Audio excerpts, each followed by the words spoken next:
Bueno, pues hola a todos y a todas. En este vídeo vamos a intentar explicar un poco los fundamentos de la física nuclear y sobre todo de la radiactividad. Entonces vamos a empezar un poco por qué es eso de la radiactividad, ¿no? De dónde viene toda esta historia. Pues resulta que en 1886 un investigador francés llamado Henri Becquerel descubrió lo que llamó los rayos de Becquerel en un arranque de originalidad. Él estaba trabajando con materiales fosforescentes y se dio cuenta de que el uranio, cuando se dejaba cerca de una placa fotográfica, sin que hubiera ningún estímulo externo, sin que le diera la luz antes, realmente, era capaz de imprimir imágenes en la placa fotográfica que se veían cuando ésta se revelaba, ¿no?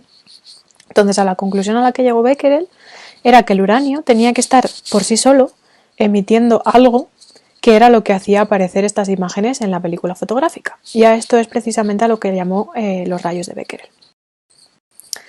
Entonces él, como os he dicho, en realidad estaba estudiando materiales fosforescentes, que son unos materiales que cuando les da la luz son capaces de absorberla de alguna forma y reemitirla en otra frecuencia, y lo estaba haciendo en relación a los rayos X, que se habían descubierto un año antes por Röntgen.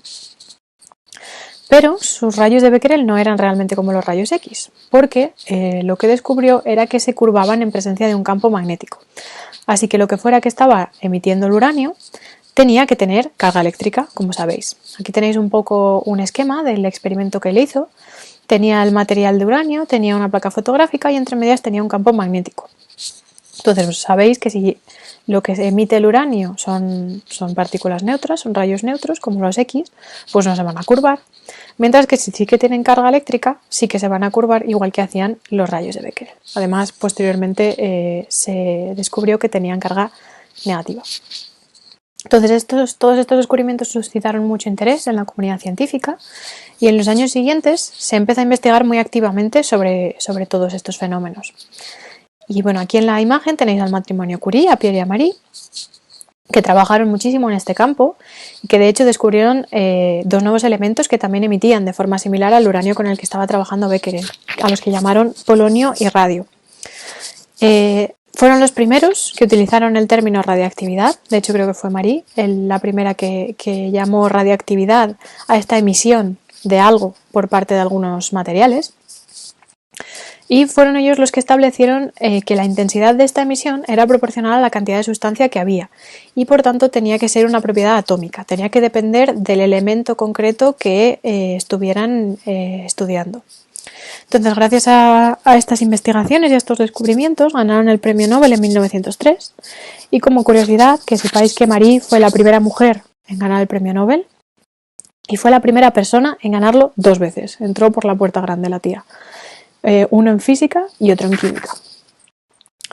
Entonces, a partir de estos descubrimientos de Becquerel y de los Curie, pues empezó a investigar muchísimo en todo esto y tras años de investigación se sabía que había distintos tipos de radiación. Algunas tenían carga positiva, otras tenían carga negativa y otras eran neutras. Entonces Rutherford, al que seguro que también conocéis, las llamó radiación alfa, beta y gamma y las clasificó según su capacidad de penetrar la materia. Entonces aquí tenemos otra vez el esquema del experimento. Con este podemos saber si las partículas tienen carga o no y la relación masa-carga de las mismas. Y lo que se hacía era poner distintos materiales entre el material radiactivo y la placa fotográfica. Entonces, si se ponía una hoja de papel, se veía que de las marcas de la placa fotográfica había algunas que desaparecían. Estas que desaparecían fueron las que se llamaron radiación alfa, que efectivamente se frenaba con la hoja de papel, que tenía carga positiva y tenía una relación masa-carga grande. Y, pues, por lo que se vio, era poco penetrante porque con una hoja de papel se la frenaba. Si se ponía una hoja de 1 milímetro aproximadamente de aluminio, desaparecían de la placa fotográfica las marcas de otros tipos de radiación y a esta radiación se la llamó radiación beta, que tenía carga o bien positiva o bien negativa, tenía una relación masa-carga mucho más pequeña que las alfa y era relativamente penetrante. Pasaba el papel pero no pasaba la hoja de aluminio. Y por último teníamos la radiación que se llamó gamma, que era neutra, no se curvaba en presencia del campo magnético y era muy penetrante. Hacía falta un bloque de 1 metro de hormigón para poder frenarla o varios centímetros de acero. Entonces, con estos conocimientos, después, siguiendo las investigaciones, se consiguió entender qué era cada uno de estos tipos de radiación y se consiguió entender que todos tenían que ver con el núcleo atómico. Entonces aquí tenemos un resumen de lo que son estos tipos de radiación. Tenemos la radiación alfa, la radiación beta y la radiación gamma. La radiación alfa son lo que ya se llaman hoy en día partículas alfa, que son núcleos de helio, 2 protones y 2 neutrones. Como hemos visto, es poco penetrante y es muy ionizante, que quiere decir que es capaz de arrancar electrones a los átomos de la materia con la que se encuentra cuando se propaga.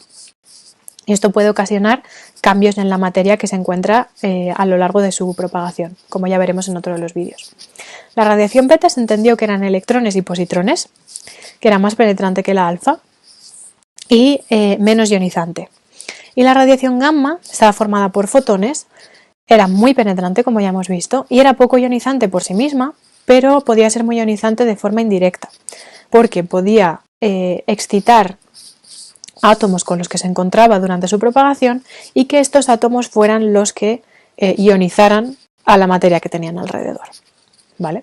Entonces, con este panorama en la cabeza de los descubrimientos que se hicieron a principios del siglo pasado y de los tipos de radiación que teníamos y lo que se sabía, llegamos a las preguntas, ¿no? Pero vale, muy bien, todo esto está genial, pero ¿por qué pasa? ¿Por qué radian los átomos? ¿Qué pasa en los núcleos, no? Entonces, para entender un poco esto, lo que necesitamos primero es saber, tener claro, más que saber, porque sé que lo sabéis, el concepto de estabilidad.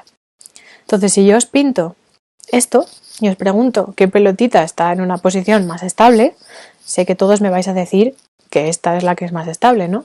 ¿Y por qué? Pues bueno, porque la naturaleza en realidad es un poco vaga y le gustan los estados de mínima energía.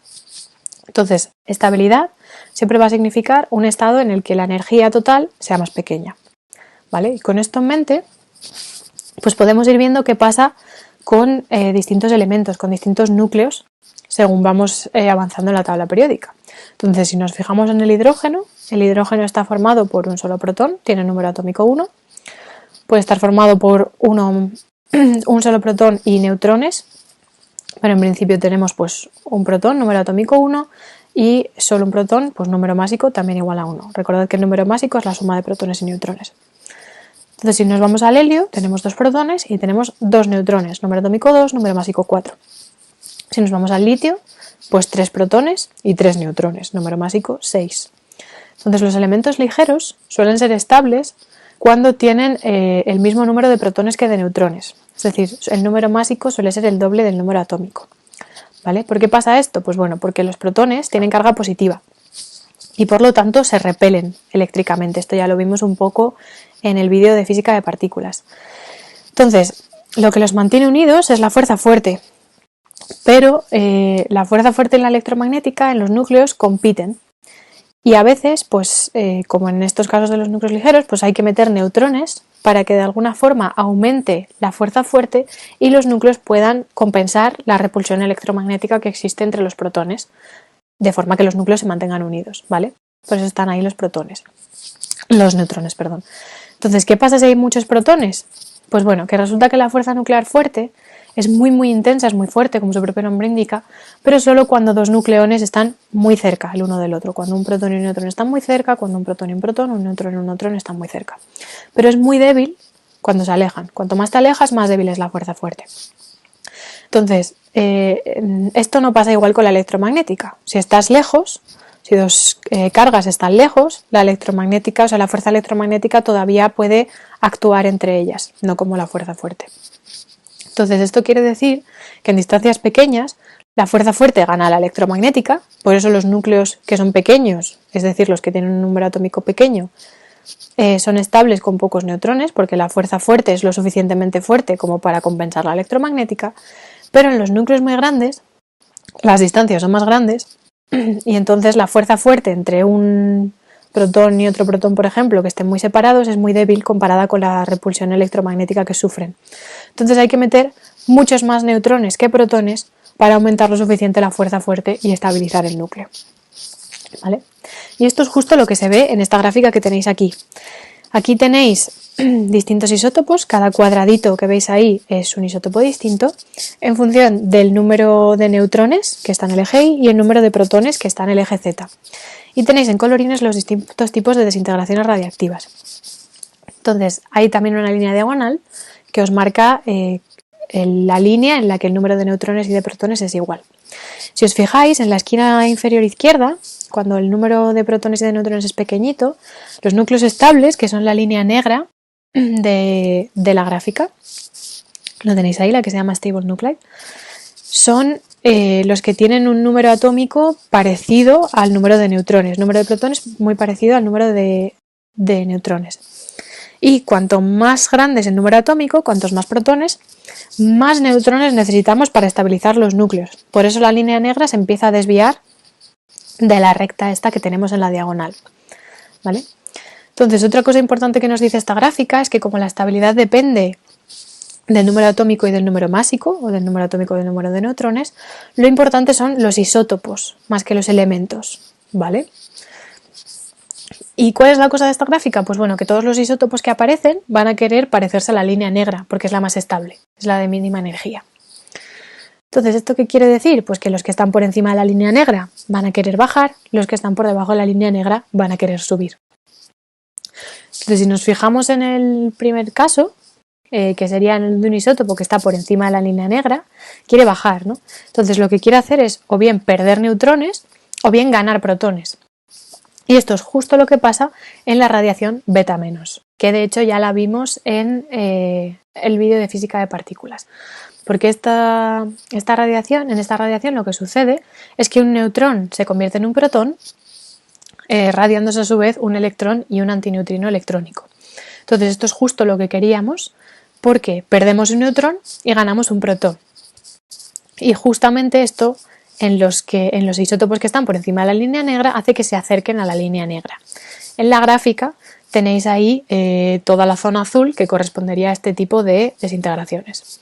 Recordad que este neutrón y este protón están en núcleos, entonces lo que tendremos al principio será un núcleo con número atómico Z y número másico A, y lo que tendremos al final es un núcleo con número atómico Z más 1, porque tenemos un protón más, pero número másico igual, porque hemos cambiado un neutrón por un protón, así que el número de nucleones total es constante.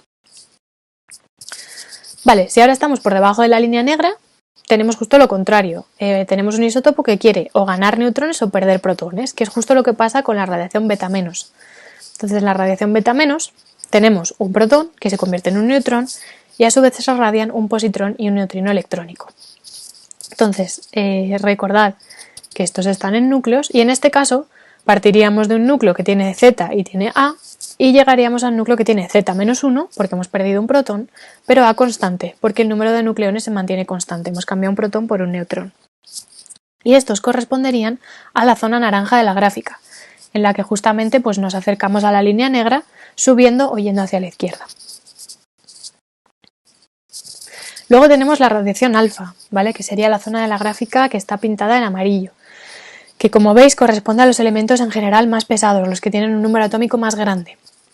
Estos elementos pues, necesitan llegar en principio más rápido a la línea negra porque están más lejos de ella y lo que hacen es emitir partículas alfa, que digamos baja dos peldaños de golpe, ¿no? Baja 2 casillas de golpe, así llegan más rápido a la zona estable. ¿Por qué bajan 2 casillas de golpe? Pues bueno, porque una partícula alfa son 2 protones y 2 neutrones. Entonces este proceso, si partimos de un núcleo con Z y A, nos va a dar lugar a un núcleo con Z-2 y A-4, porque hemos quitado 2 protones, luego tenemos Z-2 y hemos quitado 4 nucleones en total, luego A-4. Por eso bajamos, digamos, más rápido en todo esto. Vale, ¿y dónde nos hemos dejado la radiación gamma? Pues la radiación gamma se produce cuando tenemos un núcleo excitado, en un estado excitado, más energético de lo que debería, que quiere llegar a un estado de menor energía, un estado fundamental, un estado más estable. Entonces lo que hace para conseguirlo es radiar un fotón que se lleva la energía que le sobra. ¿Y qué es lo que sucede? Que este tipo de radiación suele acompañar a los otros dos, al alfa y a la beta. Porque cuando tiene lugar una desintegración radiactiva en forma de partículas alfa o de partículas beta, que al final son electrones y positrones, el núcleo hijo, que se llama, tenemos como el núcleo padre y el núcleo hijo. El núcleo padre es el inicial y el núcleo hijo es el que se ha desintegrado. Pues el núcleo hijo se suele quedar en un estado excitado tras la desintegración. Y para estabilizarse, lo que hace pues es eso, emitir un fotón que puede ser muy energético. Entonces, la radiación gamma realmente estaría en toda esta gráfica. Vale, ¿y qué pasa? Pues que hay algunos isótopos que no llegan con una sola desintegración a la línea negra, ¿vale? Sobre todo los que tienen un número atómico muy alto, porque si os fijáis, a partir de Z igual a 82, la línea negra desaparece. No hay isótopos estables por encima de este número atómico. Entonces, para poder estabilizarse, algunos isótopos tienen que pasar por varias desintegraciones seguidas hasta llegar a la línea negra, y esto es lo que se conoce como reacción en cadena. Aquí tenéis un zoom de la gráfica que estábamos viendo, tenéis seleccionado un isótopo cualquiera, que es el que está marcado con el circulito rojo, que sufre varias desintegraciones alfa, porque si os fijáis se va moviendo de 2 en 2 casillas según las reglas de la desintegración alfa, hasta que llega a la línea negra, que es la estable. ¿Vale? Entonces, algunas reacciones en cadena de estas son famosas, están bastante controladas y se llaman series. Y se denomina serie a la colección de los isótopos que se producen desde que un isótopo radioactivo empieza a desintegrarse hasta que llega a uno estable. Y estas tres son las más famosas, la serie del torio, la serie del uranio y la serie del actinio, que si os fijáis terminan todas en un isótopo de plomo, que es el último isótopo más estable, o sea, el isótopo con mayor número atómico estable. Entonces, hay otros tipos de desintegraciones, como la fisión nuclear, porque en algunos casos los isótopos son tan inestables que directamente se rompen en dos más estables. No van emitiendo partículas poco a poco, como en las desintegraciones que ya hemos visto, sino que se rompen directamente. Y este proceso se llama fisión nuclear, y en algunos casos ocurre de forma espontánea en la naturaleza, y en otros, como en las centrales nucleares, de las que ya hablaremos, de esto hablaremos un poquito más en otros vídeos, pues es provocado, como en la imagen que tenéis aquí, ¿vale? Pero esto lo contaremos en más detalle en uno de los próximos vídeos. Entonces, para entender bien la fisión, tenemos que entender lo que es la energía de enlace.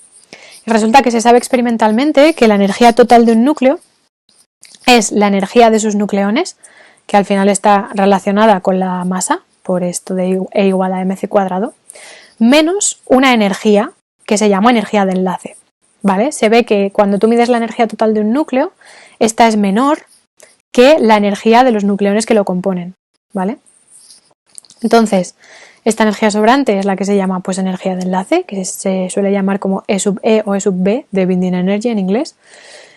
Y por tanto, como hemos visto antes, un núcleo es más estable cuanto menor sea su energía total, es decir, cuanto mayor sea su energía de enlace, porque como veis en la fórmula esta está restando. Entonces, en esta gráfica tenemos representada la energía de enlace por nucleón, es decir, la energía de enlace normalizada al número de nucleones que tenga un isótopo, en función del número de nucleones, ¿no? Del número másico. Y aquí vemos un poco, pues, qué elementos van a hacer fisión y cuáles van a hacer fusión, de la que vamos a hablar ahora. Si os fijáis, en el hierro 56, en esta línea punteada de ahí, está el máximo de esta energía de enlace. Entonces, esto quiere decir que el hierro 56 es el más estable y todos van a querer parecerse a él. Entonces, los que tienen un número atómico por encima van a querer romperse en trozos más pequeños para parecerse al hierro, y los que están por debajo, los que tienen un número atómico más pequeño, van a querer juntarse entre sí, pegarse entre ellos para parecerse al hierro. ¿Vale? Y esto es justo lo que nos marca qué elementos pueden fisionarse y qué elementos pueden fusionarse. Entonces, ahora podemos hablar un poquillo de la fusión nuclear, que es el proceso en el que dos núcleos ligeros se unen para formar un tercero más pesado, con esta idea de intentar acercarse siempre al hierro, de intentar siempre estabilizarse, de intentar reducir su energía total. Entonces, ¿qué pasa? Que es un proceso que requiere unas condiciones muy particulares, porque para que dos núcleos se acerquen mucho, tienen que sobrepasar la barrera electrostática de la fuerza electromagnética que repele los protones, y para eso hay que darles muchísima energía. Entonces, muchísima energía o muchísima temperatura, como lo que se da en las estrellas. Por ejemplo, todos estos procesos de fusión son lo que tiene lugar en las estrellas y son por lo que brillan las estrellas, ¿no? Porque se libera muchísima energía en estos procesos. Si os fijáis en esta gráfica otra vez, la diferencia en la energía de enlace entre el hidrógeno y el helio, por ejemplo, que es el principal proceso de fusión que tiene lugar en las estrellas en su vida temprana, pues es muy grande, es el pico más grande, es el salto más grande entre dos isótopos o dos elementos consecutivos. Entonces, esa diferencia de energía es la que se libera y es muy grande, es la más grande que podemos encontrar. Luego podría estar muy guay poder aprovecharla y hablaremos de esto en otro vídeo, pero aún no sabemos exactamente cómo hacerlo de forma artificial. Ya hablaremos de esto próximamente. Entonces, bueno, ya sabemos muchas cosas de los núcleos atómicos y de la radiactividad, pero nos falta un poco la cuantificación, ¿no? ¿Cómo sé qué probabilidad hay de que un núcleo se desintegre? O si tengo cierta cantidad de un material radiactivo, ¿cuánto me va a quedar dentro de 3 días? ¿O cuánta energía puedo sacar de un proceso de fisión o de fusión? ¿O para qué puedo usar todo esto, ¿no? Bueno, pues las respuestas a todas estas preguntas en los próximos 2 vídeos.